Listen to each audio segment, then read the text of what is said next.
What's going on, guys? It's your boy YoshiKartGP and I'm back with part 2 of JoJo's education system.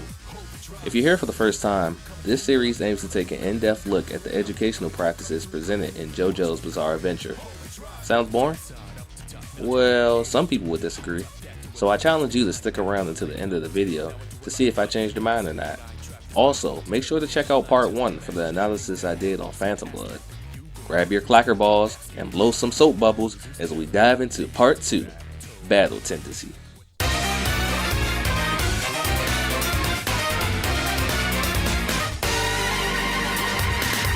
Now before we begin, this video should not be taken as judgmental or offensive.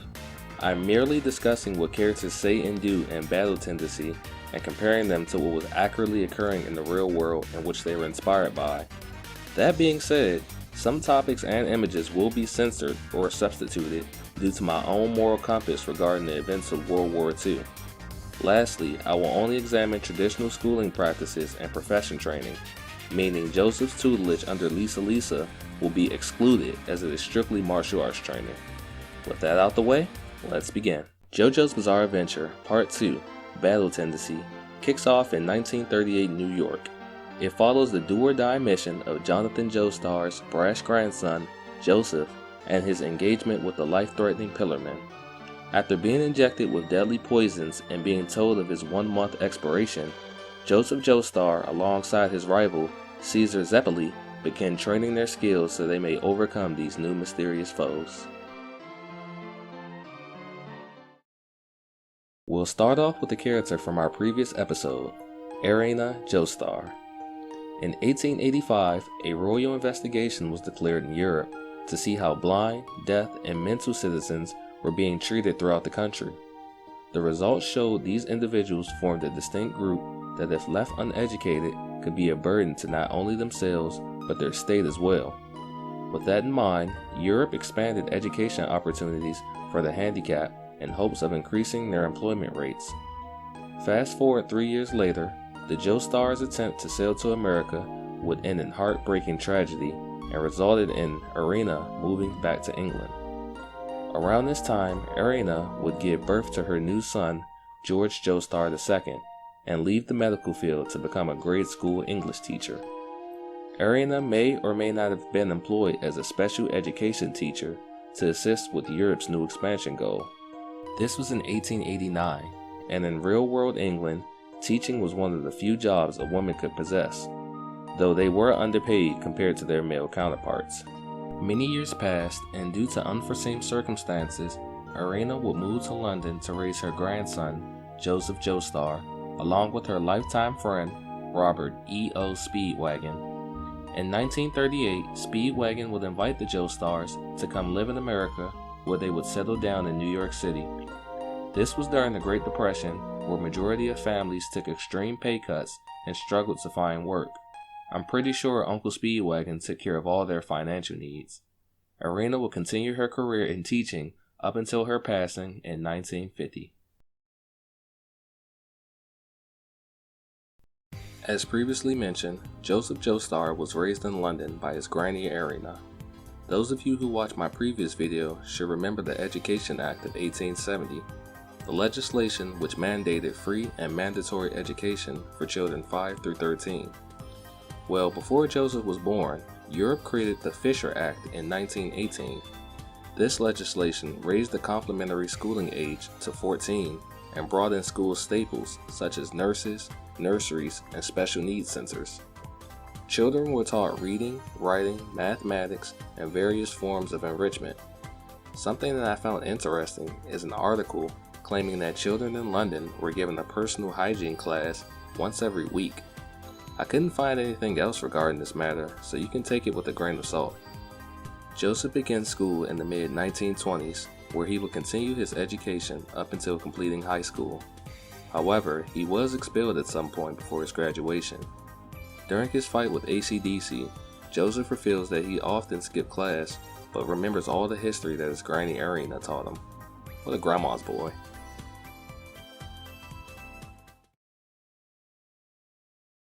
After arriving in London, Joseph befriends a thief named Smokey Brown.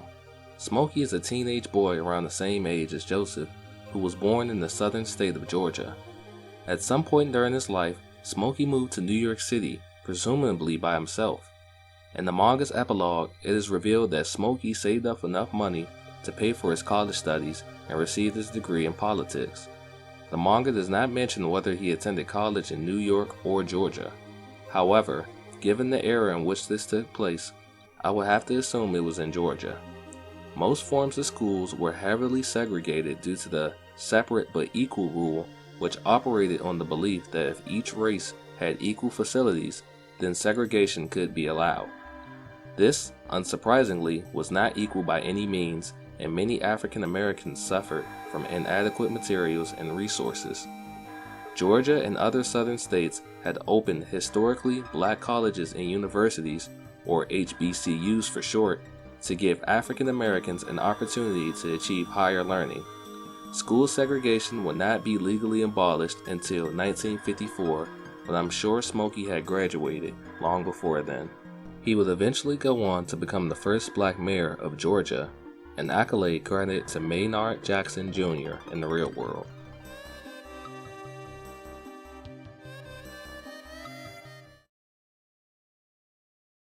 Alright, this part of the video might be a little controversial, as we'll be discussing German science in 1938.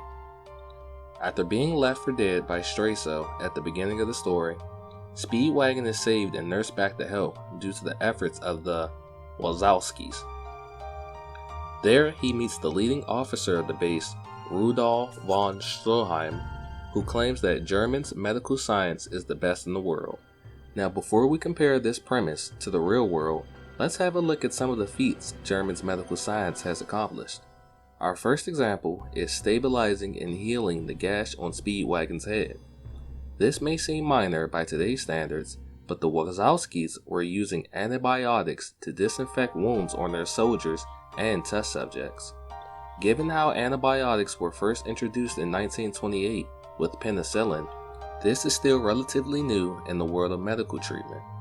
This was even a huge benefit in warfare, as it is statistically known that more soldiers died of disease than combat in World War I. Our last and biggest example of German's medical science comes from von Stroheim returning to the story as a human cyborg. As detailed by Joseph, Stroheim was equipped with an artificial arm, a metal band on his face, and a machine gun in his abdomen. However, that's not all. Now has prosthetic legs and a new prosthetic eye which can shoot out an ultra-violent ray blast. But wait, there's more, as when he returns again, he's installed another ultra-violent device to his shoulders. But please, last one, I promise you. As apparently the Speedwagon Foundation helped shrink the shoulder device. Now I gotta talk about the foundation of all their medical knowledge. All I've got under my skirt is more tequila, big boy. Is it alright to bring... Let's play a game. How many of those prosthetics do you think existed during that time? We have the arm, the legs, the machine gun, the eye, and the artificial shoulders. I'll give you 5 seconds. Time up. The correct answer is 4. Astonishingly, humans have been working on prosthetic body parts since the first millennium BC. I'm talking over 2,000 years ago, with it being acknowledged and commercialized in the 1600s. As of March 13th, 2021, there has never been a surgery that I could find that implants a machine gun into a living human being's abdomen. I finally realized how serious I've been taking this manga when I read out what I just typed in Google. While we also don't have ultraviolet light shooting out of our eyes and shoulders, we do have equipment that takes on the aesthetics of tools or equipment rather than traditional body parts. Funnily enough, the Germans are credited for inventing the prosthetic eye. For more information, I suggest looking at the article War and Prosthesis written by Hunter Oatman Stanford of CollectorsWeekly.com. The link to the article will be added to the description below along with my other references.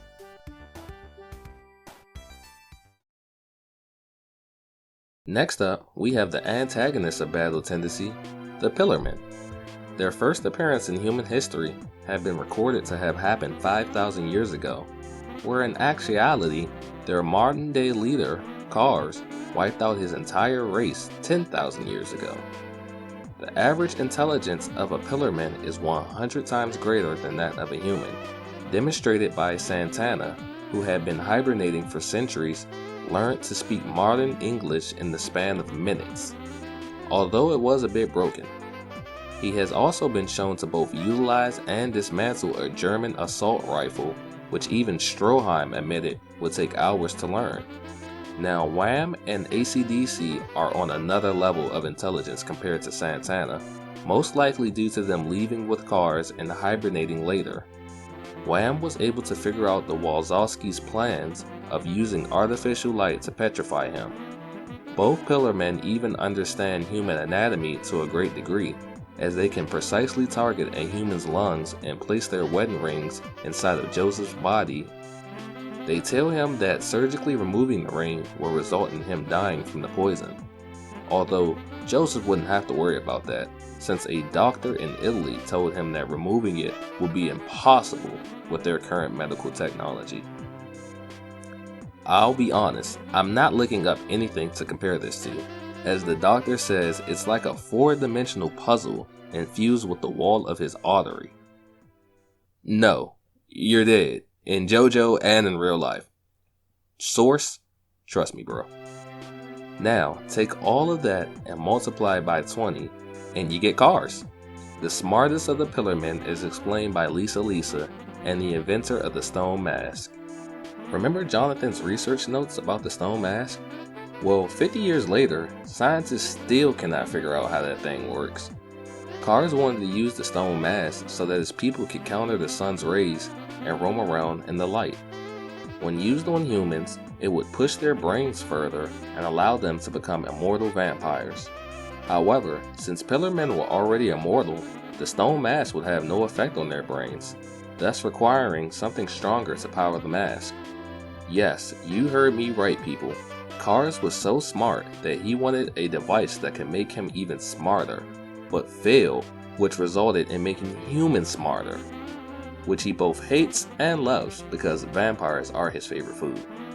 But throw all of that out the window, because when cars would later become the ultimate life form with an IQ of 400, he is the smartest character in the JoJo series, and we're only at part 2 out of 8. I would do a deep dive on Cars' evolution and genetic makeup, but I ran a poll on my Instagram, which you should follow at Underwater Yoshi, where I asked people if they wanted a Cars breakdown or a Speedwagon video. They chose the Speedwagon video.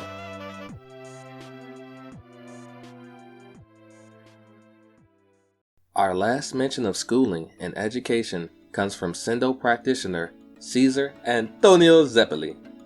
Caesar was born in Italy in the year 1918. While I couldn't find much about academics during this period, I did learn that this was the Clubbers era. The Clubbers were a government system that operated through dictatorship and controlled mostly everything in Italy.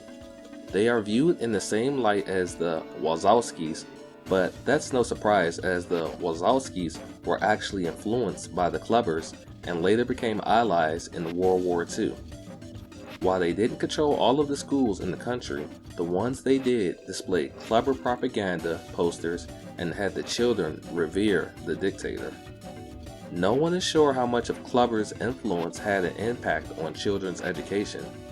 When Caesar was 10, his father mysteriously left his family, making him and his siblings orphans. Caesar wouldn't stay at the orphanage for long and left to pursue a life of crime. Fast forward to present day, Caesar is now a reformed young adult who was an active student enrolled at some university or trade school. We never do find out what Caesar was studying for. Alright, time for a quick recap. Erina Joestar may or may not have been a special education teacher. Joseph Joestar graduated high school. Smokey Brown would receive his degree in politics and later become the mayor of Georgia. Stroheim proved that in the JoJo universe, German medical technology really is the best. The Pillarmen, especially Cars, are the smartest beings in all of JoJo, so I can probably stop doing this series. And Caesar Antonio Zepelli, well, we never did figure out what he was studying for, but he's pretty good at breathing, so I can assume health and studies something? Breathing instructor. Hey guys, thanks for making it to the end of the video. I hope you learned something new about your favorite JoJo characters and the different educational facts from around the real world. If you enjoyed the video, please give it a like and share it with your friends. Also, let me know which topic in this video was the most interesting to you. If there was anything I missed out or forgot to cover, let me know that as well. Until next time, ciao.